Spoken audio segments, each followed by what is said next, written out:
Excellent. Well, thanks so much, Doug, for that teaching input. That was really fantastic. And so a few of us have previewed the video, and we've just come back with some questions that we thought that might be common questions that people have, so that we could fire them at you and just get your responses to some of those, and to draw on some of your wisdom for that. We really appreciated the concept of the chaotic push, and we just wanted to try and dig into that a bit, and particularly if you have any examples of chaotic pushes that other missional communities of maybe different sizes have tried that you were aware of. Yeah, I mean, I've done. I mean, it's not necessarily contingent on size. So like I've had ones that have started off with like 4 or 5 people, and that's what they did. I mean, I think of the example that I gave of like our 40 nights of house church. That's what it was. It started with a group of 6 or 7 people. And then it grew from there real quickly, actually. But it wasn't, we wanted a bigger group, but we didn't get a bigger group. We had just a small number of people who were willing to commit to that. Because, I mean, sort of like I talked previously, like it was an unreasonable request. I mean, we had kids, other people had kids, and most people with kids were not willing to make some of those changes because life is really busy. And that's fine, but it meant that we went from wanting to have 20 people, and we started with 6. And then we've had some that have done, I mean, like with other things, it has been, just a social space size. So you've got 25 people that are all doing it, or 35 people that are doing it, and sort of anything in between. So I don't think it's more about the size. I think what it is it's clarity on what you're asking people to do, and being willing to run with whatever size you have. So it's possible to do it. Like, you don't need your whole missional community even necessarily to do it. So if you have a missional community that pre-exists this, and it's got 20 people in it or 25 people in it, you don't need all 20 people to do it. It would be great if all 20 people do it. What you need is clarity that you're supposed to do it from the Lord, and then you run with it. And so you cast vision. This is what, my wife and I, this is what the 4 of us feel called to. Who wants to join this? And I think the big thing that I've thought about, even since shooting the video,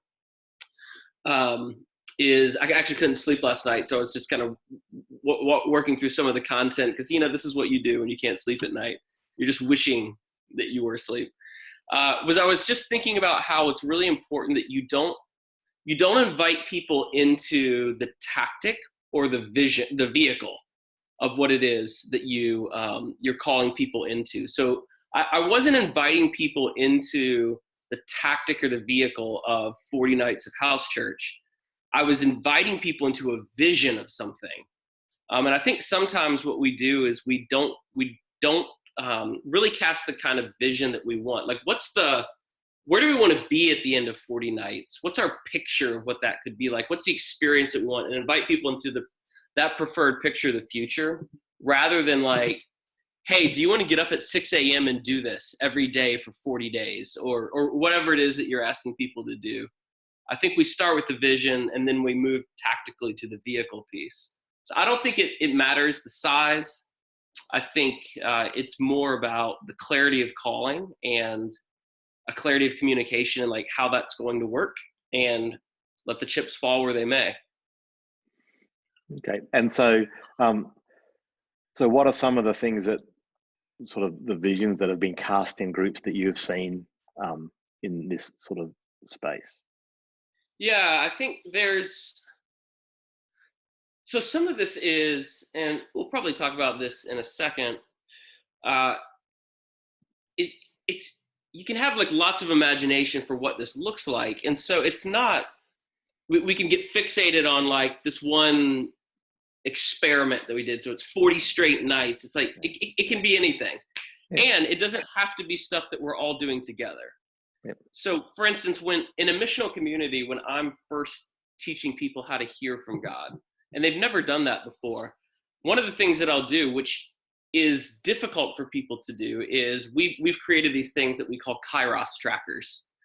And all that we ask them to do when we talk about what it is to hear from God and obey in loving obedience is talking about one of the most important things that you have to do is you have to raise your radar.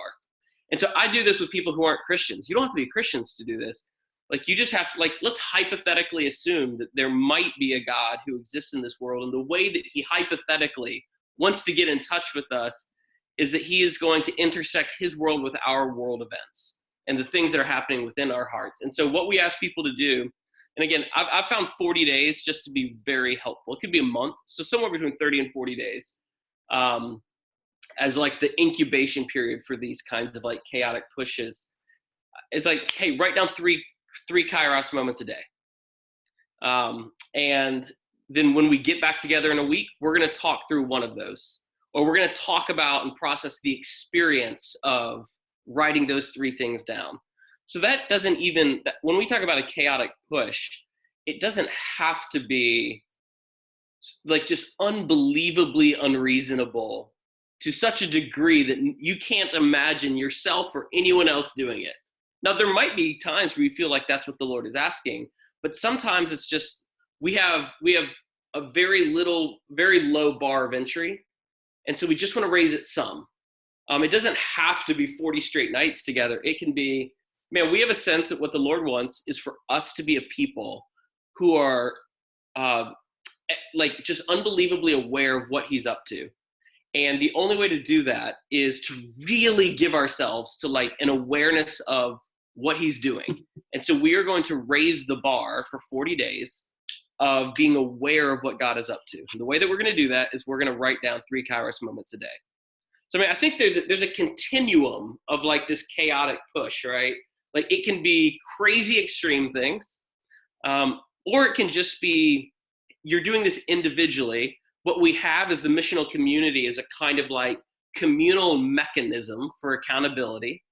And we're going to push into something that's big in our individual lives together. So that's something that we've done. We've done it where we really wanted people to get into the Word. Like, we had a group of people who they just didn't read the Bible, and they certainly didn't read the Bible every day. And so for 40 days, we were on a text thread or a WhatsApp thread. And it was, everyone's writing, here's the passage that I read today. And I mean, this is a group of like 25 people, and like, you're just getting pinged in the morning. Here's the passage of scripture that we all read today, and this is what I feel like the Lord is saying to me out of that. And this communal pressure, that positive social pressure that's happening every day, but it's happening through text message. We've done that with praying for healing. Everyone's going to pray for 2 people to be healed today. And they can't be people that you already know. They have to be new people, which, I mean, that puts a kind of risk into it that can be paralyzing, but it's very helpful when you're pushing into like liminal spaces in the missional frontier. So there's a whole load of stuff that you can do. You just have to be willing to push people beyond what they want to do. And quite frankly, probably what you want to do. So I guess what I'm hearing you saying is that if there's an area of growth that you want, whether it's hearing God or living a family on mission life or reading the Bible or whatever, is that you aim for a period of intensity that's outside the norm, with a view to making a step change shift in your experience or engagement with that, and to develop some new habits or new skills or new experiences. Yeah, exactly. So I think it's the way to think about what that chaotic push is. Do y'all have this thing called the Whole 30 over in Australia? No. So it's not a diet, but it's kind of a diet that's around like healthy living, but it's a shock to your system. It's not sustainable. There's no way that someone could do what they're asking you to do for the rest of your life. But they call it the Whole 30, and it's for 30 days. You do this thing, and it's meant to develop new patterns and new ruts, like in your body, so that you can live a different lifestyle after that. And I think that's what we're going for, is you're trying to really discern what's the new muscle memory that we want to build as individual disciples and as a broader community in our missional community, and what's something unreasonable we can do to kind of kickstart that, even if we're not going to keep that forever. It's just developing some new muscle memory for us, some spiritual muscle memory. Great. And so when you get to the end of that intense period of time, is there anything that you do to, like, from a debriefing point of view or a reviewing point of view? Yeah, I think we always have a night where we do that, and it's, let's talk through this experience together. And this is, again, this isn't rocket science, because if you have, if you know how to hear from God, and if you've got the tool for that, hearing and obeying seems pretty obvious here. It's just like, hey, let's process this together. What was the big kairos to come out of this? What are we learning from this communally? What are you learning from this individually? And what's at least one thing that you can do going forward? And maybe it's many things, but it's probably at least one thing that you can do. I think being able to process that, I think, is helpful. I do think it's actually helpful to not process as you go in this one. Okay. So I think it's more, we actually are conditioned now, if we're regularly thinking about what I'm experiencing and what that means, because it's such a short period of time. I think it's better to just drop yourself into the deep end and just give yourself to the experience, and then process what it is that's happened after, like when it's fully done, rather than in the midst of it. I mean, like I talked about earlier, like that first night, I was like, oh my gosh, like, do I really want to do this? Like, I've got to, and I'm doing that with my wife. I mean, that's one thing, but I think I'm not constantly trying to think like, all right, what's the big thing that I'm taking out of this? Like, just experience it, then pull out the big thing. Okay. How you talked about the idea of looking for bright spots, and I imagine that sometimes the bright spots are right in the middle of, this is what we're going for, hearing God or whatever else it is. But other times there's sort of tangential or unexpected ones. Do you have any examples of those sorts of, both obviously ones in the middle of it and other ones that are maybe surprising you, have surprised people?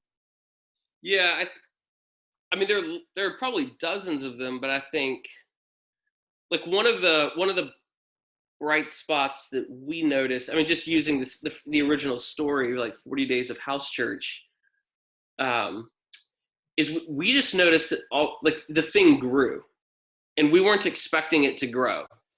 Like we weren't, I mean, we started with a small number of people. We thought at the end of it, we were going to still have a small number of people, and maybe less than what we started with, because it was a pretty unreasonable request. But we ended up with a social space size by the end of it. And I think that was very surprising. And the thing that we were like sort of at the end of it that you're asking is, why did that happen? And processing. I think that's sometimes the thing that we don't do, is like, what were the things at play that did that?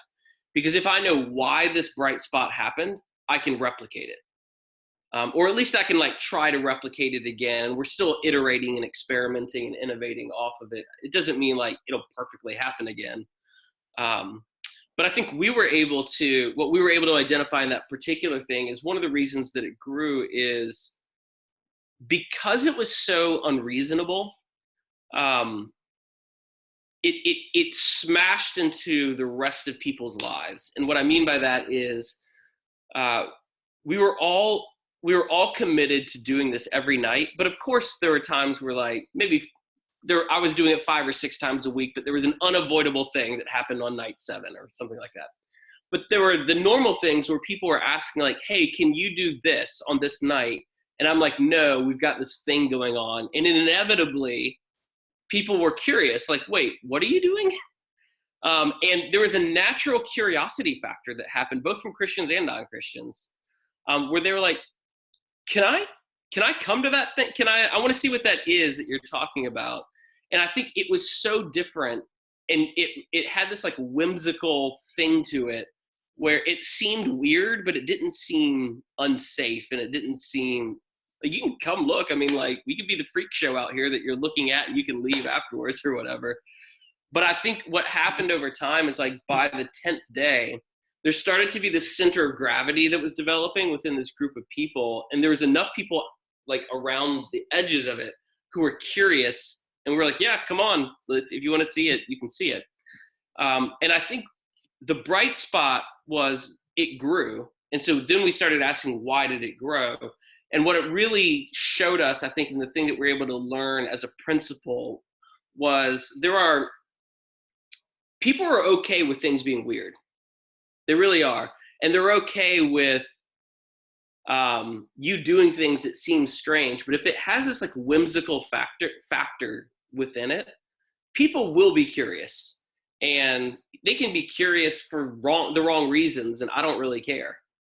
I mean, if you think about like the day of Pentecost, they thought Peter was drunk at 9 a.m. in the morning or whatever it was, but they were curious and they got exposure to the gospel because of that. So I think there was something around that, like, how do we balance? There are times where we want there to be actually be a weirdness to us, but it's got this like curiosity, whimsical factor that can combine where people will come see, and people are just curious to see what it is that this strange group of people are doing that seem like they actually love each other though. So I don't know. Okay. What would you say to a missional community or some people from a missional community that says, I don't know that we could do something like that. We're just so time poor. I would say two things. One, there is the opportunity to inject something like that into your everyday life. So if you think about the Kairos tracker idea, I wasn't asking people to do anything that radically different. I was asking them to approach their day differently. And then all it would really take was an extra 2 minutes at the end of their day or as they're going during the day. And if they don't have 2 minutes, I don't know what to tell you. Like it's not great. They probably need to be having some different discussions about their life in general. They don't have the 2 minutes. The other thing is simply to say,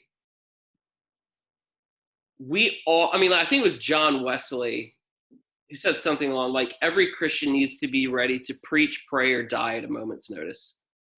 And I do think there does need to be an orientation to our life where everything is available and on the table. That doesn't mean I can make changes tomorrow, but it does mean that if given 3 months notice, I can make some changes. If we're unwilling to make some big changes in our life as God directs us,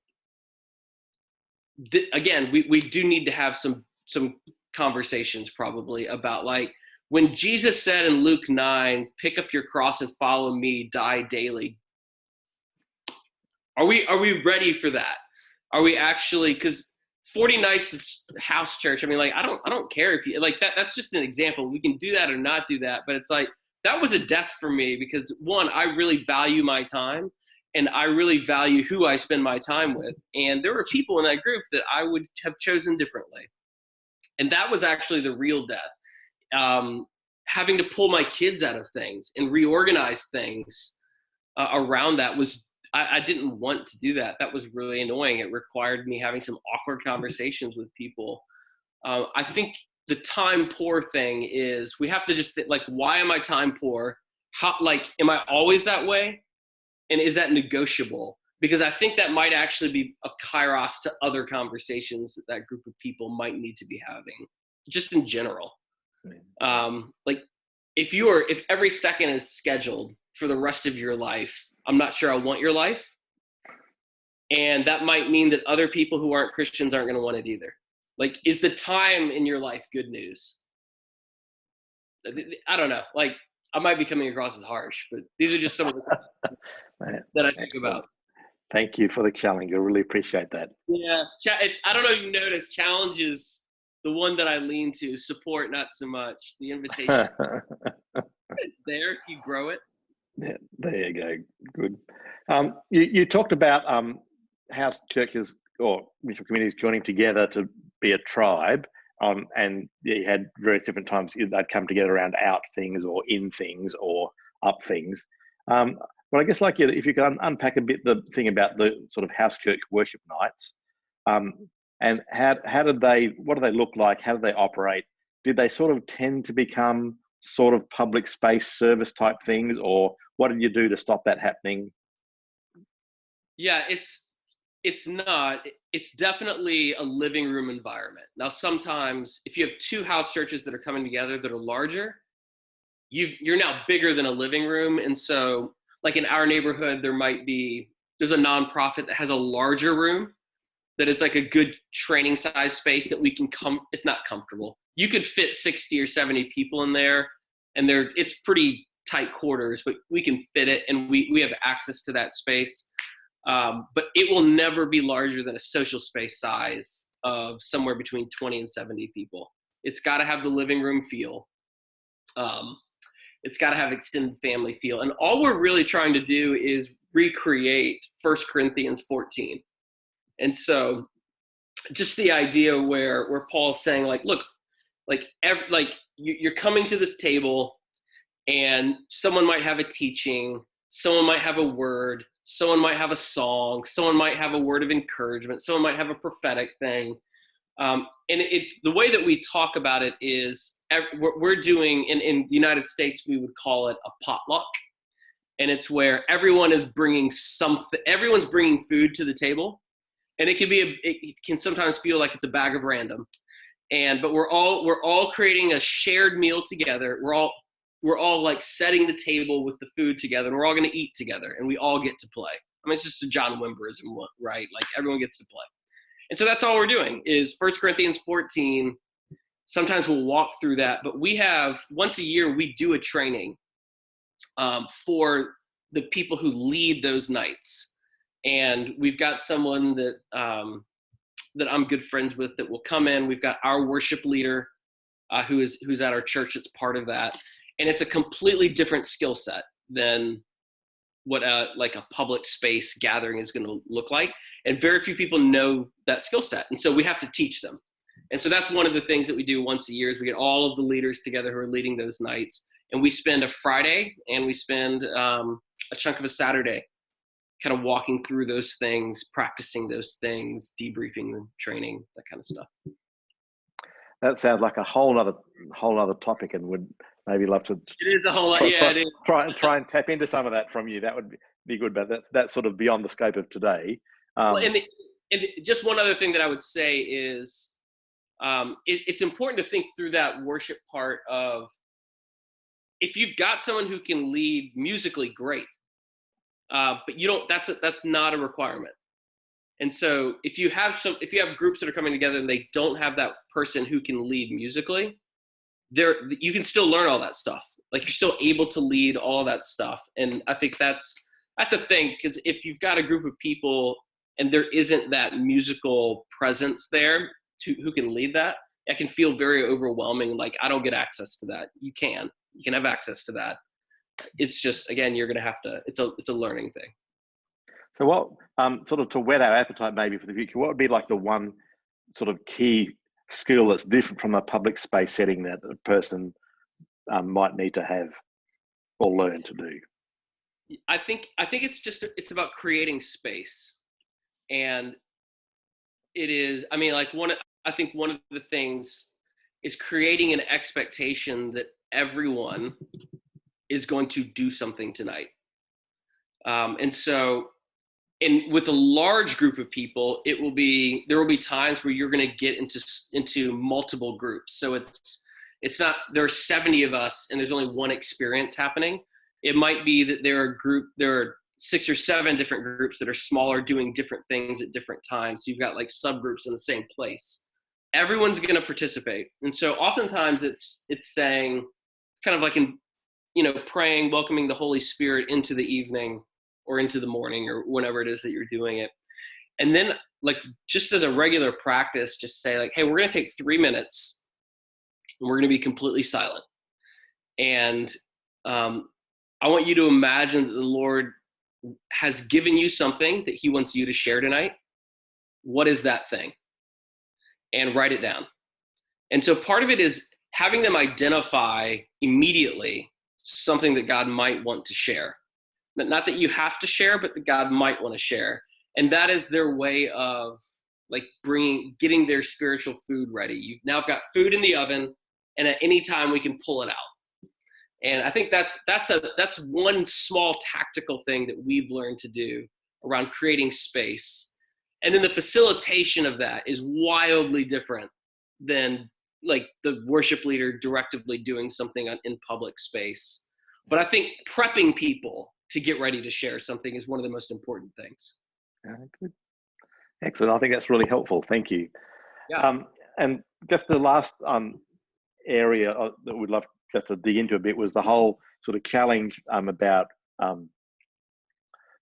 people's lives being materially better when they're part of the missional community as not part of the missional community.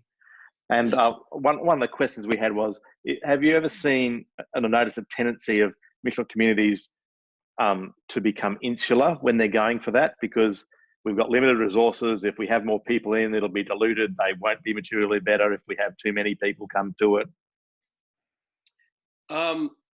When people have taken this posture, I have not seen it go insular. It's when people become self-protective that it becomes insular. Now I have seen that one, and I've been part of one. Like one of the first missional communities that I led, that happened, where it became so good, and the things, like everything that was happening was so rich that it started to turn inward and become insular. And so it's when we become self-protective and fearful. I think that's what it is. It's like, if X happens, it will become diluted. And the experience which I so enjoy now, will be taken from me. Well, that's a fear-based thing. And I think we have to identify that is something that everyone is going to fear, but we have to, rather than pretend that the fear doesn't exist, or two, don't do anything because we're worried that we're going to be fearful. Well, now we're making a decision about something that hasn't happened yet, and fear is driving something because we're afraid. Like, that's how fear plays. Like, that will keep us completely paralyzed from the outset to not do anything. And so we don't, like, for fear of being insular, we're not going to do anything. So I think we have to consistently ask, where's that fear coming from? It's usually because we have a scarcity mentality. And it's misunderstanding who God is and what he wants. So, like, who God is the one who holds all of the universe in his hands, is powerful enough to put the stars into the sky, and is like, has an abundance thing where, like, he can multiply loaves and fishes. That's what he's capable of doing. And what we need to do is to consistently go back to who God is. That's who he is. And then what does God want? Well, we know what God wants because he prays, when he teaches the disciples to pray, this is what you're to pray. Like, your kingdom come, your will be done on earth as it is in heaven. Well, in heaven, there's mansions for everyone. There's enough food for everyone to eat. There's no addiction. There's not even darkness, because the Lord's presence lights the whole, like, we know what the future holds. And so we need to act as if that future is readily available today, because it is. Like, it is actually, that's the good news, is that the kingdom of God is near and available to you today. And so we have to live into that reality, which is an upside down reality. It's not one that we're used to. And so it's okay that we come at things with a scarcity mentality, but we have, like, the way to break that is not to run from it, but to embrace the fact that we feel that way and ask the Lord that he would break us of that. Okay, good. When we talk about being materially better, there's obviously, in any particular setting, there might be a whole range of things that are lacking in people's lives or whatever else, and it can seem overwhelming to how do you go about discerning or choosing which needs and how do you meet them. I guess, because one of those things might be, a person saying, well, I don't have enough food to feed my kids, and that sort of being a common knowledge thing that everybody has, is that could be potentially embarrassing. And then on the other hand, if you've got sort of, a group that's a mixture of socioeconomic statuses, the sort of defaulting, well, the rich guy, he's the person that fixes that problem by just writing another check, sort of thing. So do you have any recommendations about how groups collectively, I guess, identify and seek to address some of the disadvantage that they're trying to alleviate? I don't know that there's one answer other than you just have to keep talking about it. You're never gonna. I think one of the things that's challenging is when we think about people being disadvantaged, and we think about injustice, and we think about needs for mercy or whatever. When it comes to the church, we think about systems. So we think about the institution of the church or the not-for-profit of the church, the charity or whatever, they're going to have a system that they're going to use so that when people have needs, they go into the system meets their needs, and they go out. What we're trying to do is to actually create a relational ecosystem. And there is no real system for that other than be in relationships. And part of what I'm suggesting is like the fabric of our relationships needs to include real conversations about money, and real conversations about need, and real conversations about, there isn't an escape around like the relational thing with this. And I think sometimes what we want to do is we want to remove awkwardness, or we want to remove judgment, or we want to remove favoritism, or we want to remove this from the system so that we can get this thing to produce. And I think that the thing to remember is if we're going to have these kinds of conversations, which we need to do, it's not that favoritism or judgment or uncomfortability or whatever is removed. Those will still be present because those are seated in the human heart. It's that now we have the power of God to do those things and experience reconciliation when things go awry in those conversations. And I think it's a commitment to, if the only way that we get the thing that we long for, when we read something like Acts 2 verses 42 through 47 with the early church, what we have to remember is that the person writing that was writing backwards. Like, they had rose-colored glasses when they looked at that. They didn't include all of the unbelievably difficult things that happened to produce that kind of community. And what we want is the community without the pain and the suffering that goes with that relationally. And so I think if we want this thing, and I think our hearts are hardwired for that kind of family, that spiritual family, you don't get that without this thing. And it's a commitment to, we're going to have the hard conversations. Money, if you're rich, is a conversation that you have to have. Like, you need to be discipled in that. Sorry. I know you don't want to be discipled in that, but you do. And if you are poor, money is a conversation that you need to have. You need to be discipled in that. I know it's embarrassing, tough.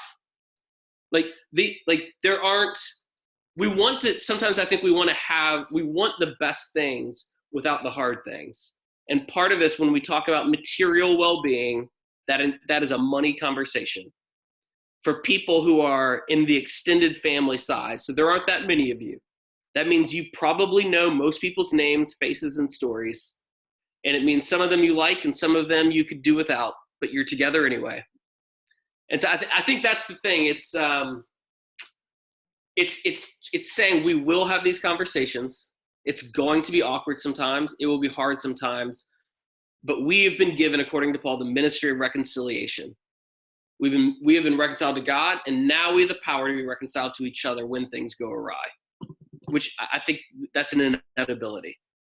Like, I'm in a very diverse setting, racially and socioeconomically, and it gets painful, or it gets awkward all the time, almost on a weekly basis. And that's what life looks like here. And so if I was in a missional community that probably had some unnamed or maybe not material disadvantage amongst some members of the group, or members of the extended family or whatever, and we said, well, we want to start moving in this direction. We haven't really done anything before in this way. What are some simple and maybe achievable steps that we could begin to take to begin to step into trying to figure this out? I mean, I would do something. I mean, I think as much as I am talking about stepping into uncomfortability, it doesn't mean you can't be smart about it and create like a safe playing field for everyone. So if I were doing it and having done it, so I would do like, just let's read Acts 2, 42 through 46, and then let's read Acts chapter 4. What's going on here? Have discussion around that. Like, look, we have a vision for this group. where there won't be anyone in need. That's our vision. Because in heaven, no one has any need, and we want more of that here. So that's our vision. We got to start somewhere. So we're not going to achieve this tomorrow, but here's what we're going to do. Everyone, here's a note card. I want you to write down one need that your family has right now. And then let's have a discussion together about what it would look like for us to collectively meet those needs together. So everyone gets to choose how much they want to share that first time. But what you're doing is you're creating just a little bit of muscle memory for the times where you'll do that same thing in the future and there's more to share or people feel more comfortable sharing. So I think that's just one simple tactical exercise that'd be helpful. Okay. Great. I think that's that's some really helpful things, because that's often the thing is, how do you actually start doing stuff? And I think you've really given us some really useful pointers in that, both in the chaotic push space, the stuff about the sort of tribe worship stuff and the potluck idea, from a spiritual food perspective, and even about how you might start that from a materially better. So that's I think that's been really helpful. So I really appreciate your sharing and your insight in those things. Thanks heaps. My pleasure. My pleasure. It's been good. I appreciate the opportunity to give a little bit of, I don't know, share whatever it is that the Lord is doing in us and through us here, and passing that on, and whatever the Lord wants to do with that. Yeah. Great. Thank you so much. Absolutely. Thanks a lot, David. Appreciate it. God bless you.